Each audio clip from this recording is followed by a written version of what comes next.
அஸ்ஸலாமு அலைக்கும். Hi friends, எல்லோரும் எப்படி இருக்கீங்க? அல்ஹம்துலில்லாஹ் நாங்களும் நல்லாயிருக்கோம். இன்றைக்கி காலையில் ஃபஜர் தொழுதுட்டு அப்படியே விலாக் எடுக்க ஆரம்பிச்சிட்டேன். இங்கே அந்தமானில் இன்னும் பொழுது விடியல. ஸோ காலையில் பார்த்தீங்கன்னா ஒரு சில நேரம் புதினா டீ, நட்ஸ்லாம் ஊற வச்சு குடிப்பேன் இல்லையா, அந்த மாதிரி ஒவ்வொரு நாள் மாற்றி மாற்றி குடிச்சிக்கிறது. ஏபிசி ஜூஸ் வாரத்தில் ஒரு 2-3 நாள் கண்டிப்பாக எடுத்துருவேன். சில நேரம் எம்டி ஸ்டொமக்கில், சில நேரம் காலையில் ஒரு 10-11 மணி போல் அந்த மாதிரி ரெகுலராக எடுத்துக்கிறது ரொம்பவே நல்லது. நம்மளோட ஹீமோக்ளோபின் இன்க்ரீஸ் ஆகணும் அப்படின்னாலும் சரி, அதே மாதிரி ஸ்கின் தோல் நல்ல பளபளப்பாக பிரைட்டாக இருக்கணும் அப்படின்னாலும் ஏபிசி ஜூஸ் நல்லாவே ரிசல்ட் கிடைக்கும். இன்றைக்கி பீட்ரூட் ஆப்சண்ட் வீட்டில் இல்லை, அதனால் ஆப்பிள் கேரட் மட்டும் எடுத்திருக்கேன். ஏதாவது ஒரு பொருள் இல்லை அப்படின்னா கூட இருக்கிறத வச்சே போட்டுக்கிறது. ஸோ வெயிட் லாஸ் ரெசிபீஸ்லாம் ஷேர் பண்ணுங்கள், எப்படி ஸ்லிம்மாக இருக்கீங்க, டயட்டில் இருக்கீங்களா அப்படிங்கிற மாதிரிலாம் எனக்கு ஒரு சில பேர் கமெண்ட் பண்ணிகிட்ருக்கீங்க. அதெல்லாம் எதுவுமே கிடையாது. நான் நல்லா சாப்பிடுவேன். கொஞ்சம் வருஷத்துக்கு முன்னாடி பார்த்திங்கன்னா வெயிட் போடணும் அப்படின்னு சொல்லி நிறைய ட்ரை பண்ணியிருக்கேன். அது ஒரு பக்கம் போடலை, அதுதான் உண்மை. அப்புறம் கொஞ்சம் நாள் கழித்து வெயிட் போடவும் வேணாம், இறங்கவும் வேணாம், இருக்கிறதும் ஃபிட்டாக ஆக்டிவாக இருந்தால் போதும் அப்படின்னு சொல்லிட்டு ஒவ்வொரு பொருள் நம்ம எடுக்கிறோம் அப்படின்னா அது வெயிட் லாஸ் ஆகுமா, வெயிட் கெயின் ஆகுமா, அதை பற்றிலாம் யோசிக்கிறது இல்லை. உடம்புக்கு எது ஹெல்த்தி அப்படின்னு சொல்லிட்டு ஒரு ஹெல்த்தியான லைஃப் ஸ்டைல் தான் போயிட்டுருக்கோம். அல்ஹம்துலில்லாஹ் நம்மளோட லைஃப் ஸ்டைலை ஹெல்த்தியாக கொண்டுட்டு போகணும் அப்படின்னு முடிவு பண்ணிட்டா 1-2 நாள் விட்டுட்டோன்னு வச்சுக்கோங்களேன், சரி நாளைக்கு பார்த்துக்கலாம், அப்புறமா எடுக்கலாம், இது ஒரு நாள் என்றைக்காவது செய்யணும் அப்படின்னு தான் தோணுமே தவிர இன்றைக்கி எடுப்போம், இன்றைக்கி செய்வோம் அப்படிங்கிற மைண்ட் செட்டே வராது. ஸோ நான் முடிஞ்ச அளவுக்கு அலுப்பு பார்க்காம என்னெல்லாம் செய்யணும்னு தோணுதோ அதெல்லாம் செஞ்சுக்கிறது. நம்மளை மாதிரி ஹோம் மேக்கர்ஸ் பண்ணுற பெரிய தப்பு என்ன அப்படின்னா, பொழுது விடியுது அப்படிங்கும்போது காலையில் என்ன செய்யலாம், மதியானம் என்ன சமைக்கலாம், நைட்டு என்ன செய்கிறது, மதியானம் எது செஞ்சால் நைட்டு ஈஸியாக இருக்கும், இதை பற்றி யோசிக்கிறது சரி தான், ஏன்னா யோசிச்சு தான் ஆகணும். ஆனால் அதை பற்றி மட்டுமே யோசிக்கக்கூடாது. முதல்ல நீங்கள் மாறணும் அப்படின்னு நினச்சா செல்ஃப் கேர்லேருந்து அந்த நாளை ஆரம்பித்து பாருங்கள். நல்லா ரிலாக்ஸாக ரெஃப்ரெஷ்ஷாக இருக்கிற மாதிரி இருக்கும். இன்றைக்கி நான் டேட்ஸ் போட்டு நல்லா ஜூஸ் குடிச்சிட்டு கொஞ்சம் நேரம் அப்படியே பால்கனிலே உட்காந்துட்டேன். பிள்ளைங்களுக்கு ஸ்கூல் லீவ் அன்றைக்கி தான் இன்றைக்கி நான் விலாக் எடுத்திருந்தேன். அதனால் லஞ்ச் பாக்ஸ்லாம் கட்டுற வேலை இல்லை.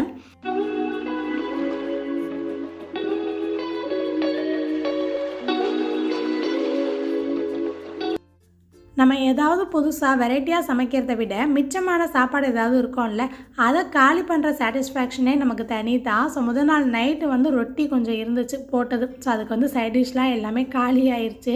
ஸோ அதை வச்சே இன்றைக்கி சிம்பிளாக ஒரு பிரேக்ஃபாஸ்ட் பண்ணிடலாம் அப்படின்னு சொல்லிட்டு ஒரு வெங்காயம், கொஞ்சமாக கேப்சிகம் இருந்துச்சு, அது இல்லைனா நீங்கள் பச்சை மிளகாய் வேணும் அப்படின்னா சேர்க்கலாம். கொஞ்சமாக கொத்தமல்லி இலை சேர்த்துருக்கேன்.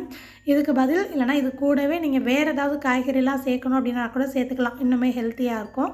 நல்லா சாப் பண்ணிவிட்டு தனியாக எடுத்திருக்கேன். பசங்க 2 பேருக்குமே இந்த சீஸ் ரொட்டி ரொம்ப பிடிக்கும். சில நேரம் பார்த்திங்கன்னா ஸ்கூலுக்கு லஞ்ச் பாக்ஸுக்குமே செஞ்சு கொடுக்குறது. ஸோ காரம் உங்களுக்கு ஏற்ற மாதிரி சேர்த்துக்கோங்க. நான் கொஞ்சமாக சில்லி ஃப்ளேக்ஸ், உப்பு, மிளகுத்தூள், ஒரிகானோ நல்லா ஃப்ளேவருக்காக சேர்த்துருக்கேன். அப்படி இல்லை அப்படின்னா நீங்கள் கரம் மசாலா கூட சேர்த்துக்கலாம். கூடவே கொஞ்சம் மஞ்சள் தூள், ஒரு 3 முட்டை சேர்த்து நல்லா பீட் பண்ணி வச்சுருக்கேன்.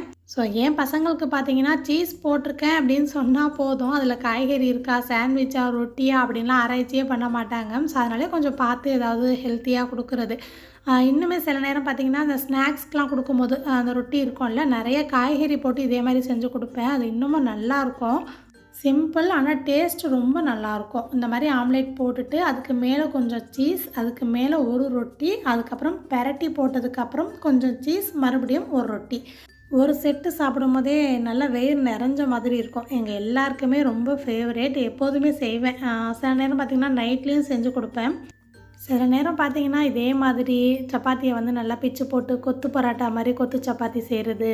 ஸோ பேர் மட்டும் அந்தந்த நேரத்துக்கு தகுந்த மாதிரி மாற்றி வச்சுட்டோம் அப்படின்னா பிள்ளைங்களுக்கும் ஏதோ ஒரு புதுசாக செஞ்சு கொடுத்தோம் அப்படிங்கிற மாதிரி நினைப்பாங்க இல்லையா. சீஸ் ஆம்லேட் ரொட்டி ரெடி.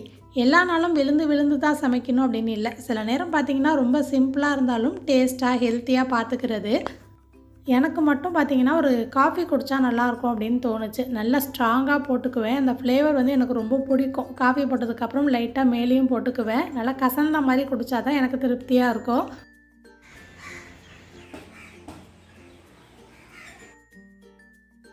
மதியானம் என்ன சமைக்கலாம் அப்படின்னு யோசிச்சுக்கிட்டே இருந்தால் தான் நமக்கு கிச்சன் வரவே லேட் ஆகும். இதுவே யோசித்து முடிவு பண்ணிட்டா வேலை கடகடன்னு ஆரம்பிச்சிடலாம் இல்லையா. ஸோ ஃப்ரிட்ஜில் பார்க்கும்போது கொஞ்சம் போன்லெஸ் சிக்கன் இருந்துச்சு. கொஞ்சம் நாளைக்கு முன்னாடி குப்தா பிரியாணி அப்படின்னு சொல்லிட்டு ஒரு ரெசிபி பிரியாணியில் ஷேர் பண்ணியிருக்கேன். சேம் அதே மாதிரியே தான் இன்றைக்கி குப்தா அரைச்சி நான் ஆனம் காய்ச்ச போகிறேன். ஸோ இதுக்கு வந்து பார்த்திங்கன்னா போன்லெஸ் சிக்கன் இல்லைனா மட்டன் எது வேணுமோ எடுக்கலாம். நான் கொஞ்சம் ஸ்பீடாக சொல்லிடுறேன். ஏன்னா ரீசெண்டாக தான் நான் ஷேர் பண்ணியிருந்தேன், அதில் நல்லா டீட்டெயிலாக சொல்லியிருப்பேன். ஸோ புதுசாக பார்க்குறவங்க அந்த வ்ளாக் வேண்டாம் செக் பண்ணி பாருங்கள். நான் இன்க்ரீடியன்ஸ் எல்லாமே டீட்டெயிலாக ஸ்க்ரீனில் கொடுக்குறேன், சொல்கிறது மட்டும் கொஞ்சம் ஸ்பீடாக சொல்லிடுறேன்.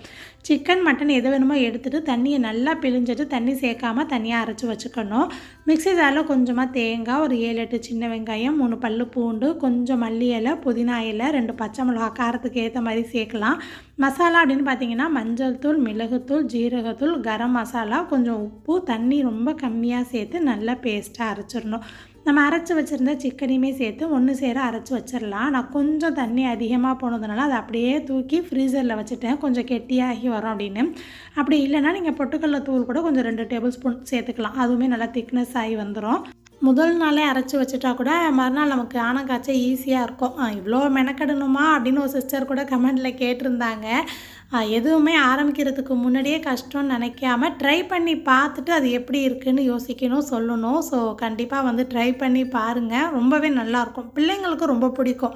பிள்ளைங்களுக்கு பிடிக்கும் அப்படின்னாலே நான் சிரமம் பார்க்க மாட்டேன். ஸோ அதை அப்படியே ஃப்ரீசரில் வச்சுட்டு நமக்கு ஒரு ஃபேஸ் பேக் போட்டுடலாம் அப்படின்னு சொல்லிட்டு எடுத்திருக்கேன். இந்த ஃபேஸ் பேக் வந்து நல்ல ஒரு பிரைட்னஸ் கொடுக்கும். அந்த பிம்பிள்ஸ்லாம் இருந்தால் கூட கொஞ்சம் அந்த கிளியர் ஆகும்.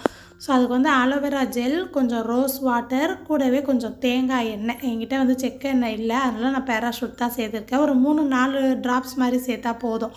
இந்த மாதிரி மிக்ஸ் பண்ணிக்கிட்டே இருந்தோம் அப்படின்னா கொஞ்சம் நேரத்துலேயே நல்லா திக்காகி வந்துடும். வைட்டமின் இ கேப்சூல் இருந்தால் கூட நீங்கள் கொஞ்சமாக சேர்த்துக்கலாம், அதுவும் நல்லது தான். நான் இல்லை என்கிட்ட, அதனால் நான் சேர்க்கலை. ஸோ ஃபேஸ் பேக், ஹேர் பேக்லாம் போடணும் அப்படின்னா நான் தனியாலாம் நேரம் ஒதுக்கி செய்ய மாட்டேன். இந்த மாதிரி வேலை பார்க்குறதோடு செஞ்சால் மட்டும்தான். அதுக்கப்புறமா கிச்சனில் வந்து செய்யலாம் அப்படின்லாம் எனக்கு தோணவே தோணாது. அதனால் வேலையோட வேலையாக இதையுமே சேர்த்து பார்த்துருவேன். நம்ம எந்த ஒரு ஃபேஸ் பேக்கோ ஹேர் பேக்கோ போடுறதா இருந்தால் கூட குறைஞ்சது ஒரு அரை மணி நேரமாச்சும் வைக்கணும். நான் அப்படிலாம் டைம் பார்த்து வைக்க மாட்டேன். ஸோ ஃபஸ்ட்டு போட்டுட்டு வேலை முடிகிற வரையும் அப்படியே வச்சுட்டு வேலையை முடிஞ்சோடனே ஃபேஸ் வாஷ் பண்ணிடுவேன். முந்தா நாள் வந்து வாழைப்பூ வாங்கிட்டு வந்திருந்தாங்க. நேற்று கொஞ்சம் அலுப்பாக இருக்குது அப்படின்னு சொல்லிட்டு அப்படியே கயிறு போட்டு கட்டி ஃப்ரிட்ஜில் வச்சுருந்தேன். ஸோ அதை வந்து இன்றைக்கி க்ளீன் பண்ணி செஞ்சிடலாம் அப்படின்னு சொல்லி எடுத்திருக்கேன். எனக்கு வாழைப்பூ எடுக்கிறப்பெல்லாம் அம்மா ஞாபகம் வந்துடும். ஏன்னா எப்போதுமே ஊரில் வந்து வாழைப்பூ க்ளீன் பண்ணுறாங்க அப்படின்னா கிட்ட உட்காந்து அந்த நரம்பு தொப்புலாம் எடுக்கணும்ல, அதை கூட செஞ்சு கொடுக்க மாட்டேன். ஸோ இப்போ நம்ம செய்யும் போது தான் இதெல்லாம் யாராவது செஞ்சு கொடுக்க மாட்டாங்களா, இன்னொருத்தவங்க கை வச்சா கொஞ்சம் சீக்கிரம் முடிஞ்சிருமே அப்படின்னு தோணும் போதெல்லாம் நான் நினச்சி பார்த்துக்கிட்டே இருப்பேன், நம்ம அன்றைக்கி செய்யாமல் இருந்தோம்ல அப்படின்னு.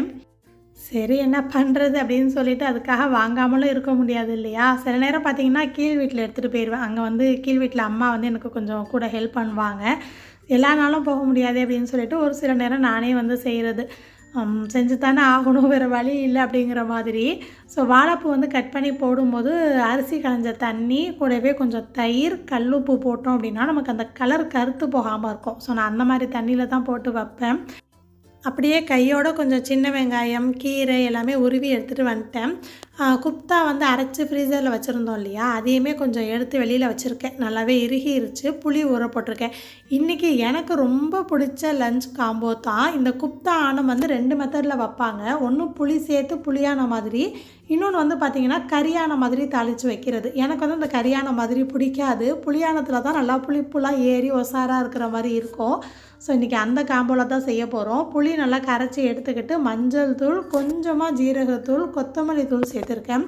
சேர்த்துட்டு நல்லா கரைச்சிடலாம்.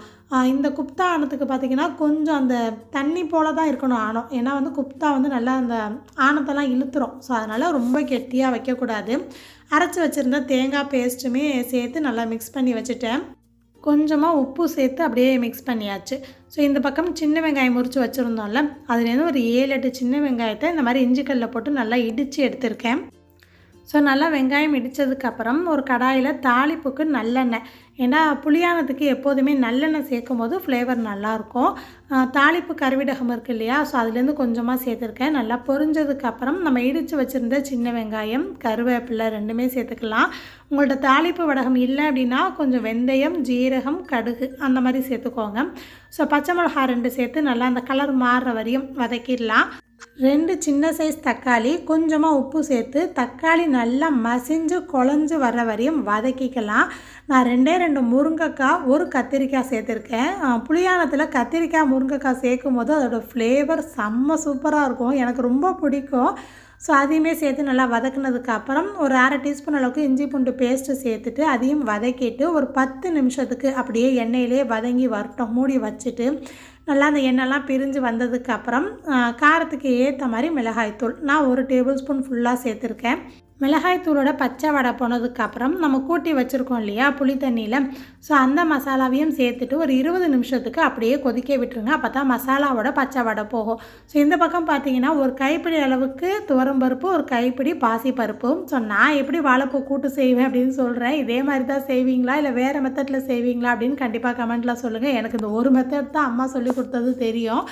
ஸோ இது 2 பருப்புமே எடுத்துகிட்டு நல்லா ஒரு 5 நிமிஷம் ஊற போட்டதுக்கப்புறம் ப்ரெஷர் குக்கரில் சேர்த்துட்டு கொஞ்சமாக எண்ணெய், கொஞ்சம் மஞ்சள் தூள் 2மே சேர்த்து நல்லா ஒரு 3 விசில் அப்படியே வச்சிடுறது. இந்த மாதிரி விலாக் எடுக்கிறேன் அப்படின்னா மட்டும்தான் ஒரு வேலையை முடிச்சுட்டு அடுத்த வேலையை ஆரம்பிப்பேன். ஸோ இல்லைனா நார்மலாக நம்ம எல்லா நாளும் சமைப்போம்ல, ஒரு வேலை ஆரம்பிக்கும் போதே இன்னொரு வேலையை ஆரம்பித்து சைட் பை சைடு எல்லாத்தையும் பார்த்துருவேன். சீக்கிரமே கிச்சன் விட்டு வெளியில் வர்ற மாதிரி. ஒரு 20 நிமிஷம் கத்திரிக்காய், முருங்கைக்காய் எல்லாமே வெந்துருச்சு. அதுக்கப்புறம் நம்ம அரைச்சி வச்சுருந்த குப்தாவும் சேர்த்துடலாம். ரொம்ப திக்காக இருக்கக்கூடாது இந்த ஆணம். லேசாக எண்ணெயில் வறுத்து அப்புறம் கூட ஆணத்தில் சேர்க்கலாம். ஆனால் அந்த டேஸ்ட்டும் இதுவும் கொஞ்சம் வித்தியாசமாக இருக்கும். இதில் வந்து நல்லா அந்த உப்பு புளிப்புலாம் ஏறிக்கிட்டு இருக்கும். நமக்கு எந்த மாதிரி சைஸில் வேணுமோ உருட்டி போட்டுக்கலாம். ஸோ கையில் கொஞ்சம் போல் எண்ணெய் தடவிட்டு உருட்டினா உங்களுக்கு ஈஸியாக இருக்கும். நம்ம சேர்த்து ஒரு 10 நிமிஷம் சிம்லேயே வச்சுருந்தோம் அப்படின்னா குப்தா எல்லாமே அந்த ஆணத்துக்கு மேலே மிதந்து வரும். அப்போது நமக்கு வெந்துருச்சு அப்படின்னு அர்த்தம். ஒரு 10-12 போல் மட்டும் ஆணத்தில் சேர்த்து நல்லா கொதித்ததுக்கப்புறம் உப்பு செக் பண்ணி பார்த்து சேர்த்துருக்கேன். கடைசியாக கொஞ்சம் கொத்தமல்லி இலையும் சேர்த்தாச்சு. இந்த மாதிரி கொஞ்சம் லேசாக இருக்கணும். அப்போ தான் நமக்கு ஆறுனதுக்கப்புறம் கரெக்டாக இருக்கும். ஏன்னா அந்த குப்தா வந்து இழுக்கும் ஆணத்தை, அதனால தான் கொஞ்சம் லேசாக வைக்கணும் அப்படின்னு சொல்லியிருந்தேன். கத்திரிக்காய், முருங்கைக்காய் வாசனை இந்த குப்தா நல்ல டேஸ்ட்டாக இருக்கும். அலுப்பு பார்க்காம ஒரு தடவை ட்ரை பண்ணி பாருங்கள். ஸோ பாதி ஆணத்தில் போட்டுட்டு மீதியை வந்து ஃப்ரை பண்ணிட்டேன். பிள்ளைங்களுக்கு வறுத்த குப்தா தான் ரொம்ப பிடிக்கும். சைட் டிஷ்ஷாக கூட வைக்க மாட்டாங்க, சும்மாவே சாப்பிட்ருவாங்க.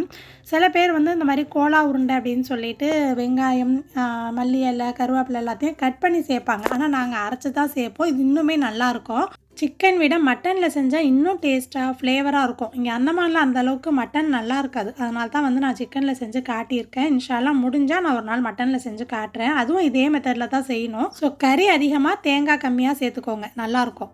குப்தா வறுத்த எண்ணெய் வந்து புளியானோ கறியானோ இந்த மாதிரி தாளிக்கிறதுக்கு யூஸ் பண்ணலாம். சோறு வடிச்சிட்டு கொஞ்சம் நேரம் ஸ்டவ்வில் வச்சுருக்கேன், அது அப்படியே புழுங்கி வரட்டும் அப்படின்னு. ஸோ 2 நாள் ஃப்ரிட்ஜில் வச்சுருந்த வாழைப்பூவாக இருந்தாலும் இந்த மாதிரி தயிர் தண்ணியில் போடும்போது உங்களுக்கு அந்த கருத்து போகாமல் இருக்கும். உங்களுக்கு பார்த்தாலே தெரியுது இல்லையா? பருப்புலேயே அப்படியே வாழைப்பூ சேர்த்துட்டு தேவைக்கு ஏற்ற மாதிரி ரொம்ப கம்மியாக தான் உப்பு, ஏன்னா உப்பு வந்து டக்குன்னு தூக்கலாக காட்டிடும். ஸோ உப்பு கொஞ்சமாக ஜீரகத்தூள் சேர்த்து நல்லா மிக்ஸ் பண்ணிடலாம். தண்ணி அதிகமாக சேர்க்க வேணாம். அப்படியே மூடி போட்டுட்டு ஒரு 2 விசில் வச்சிடலாம். பருப்போடு நல்லா அந்த மேஷ் ஆகி ஒத்து போய் வரும். டேஸ்ட் இன்னுமே நல்லாயிருக்கும். ஸோ அதுக்குள்ளே இந்த பக்கம் சோறுமே எடுத்து வச்சுட்டேன். வாழைப்பூமே நல்லா வெந்துருச்சு. கடைசியாக பார்த்தீங்கன்னா முருங்கைக்கீரை வச்சுருந்தோம்ல, நம்ம எந்த அளவுக்கு வாழைப்பூ எடுத்துருக்குறோமோ அந்த அளவுக்கு கீரை போட்டால் டேஸ்ட்டு நல்லாயிருக்கும். கீரை சேர்த்து நல்லா ஒரு 5 நிமிஷம் கொதிச்சா போதும், சீக்கிரமே வெந்துடும். ரொம்ப வெள்ளையாக இருந்த மாதிரி இருந்துச்சு. ஒரு 1/2 டீஸ்பூன் மஞ்சள் தூள் சேர்த்துருக்கேன். எந்த ரெசிபிக்குமே நம்ம கடைசியாக தாளிக்கும் போது அதோட ஃப்ளேவரும் டேஸ்ட்டுமே ரொம்ப நல்லாயிருக்கும். கொஞ்சமாக சமையல் எண்ணெய், நெய் கொஞ்சம் கலந்து சேர்த்துருக்கேன், ஃப்ளேவர் நல்லாயிருக்கும் அப்படின்னு. தாளிப்பு கருவிடகம் இருக்குது இல்லையா, அது கொஞ்சம் சேர்த்துட்டு 2 வரமிளகா, ஒரு 5-6 சின்ன வெங்காயம், பல்லாரி வெங்காயம் ஒரு பாதி வெங்காயம் சேர்த்து நல்லா கலர் மாறுற வரையும் வதக்கிடலாம்.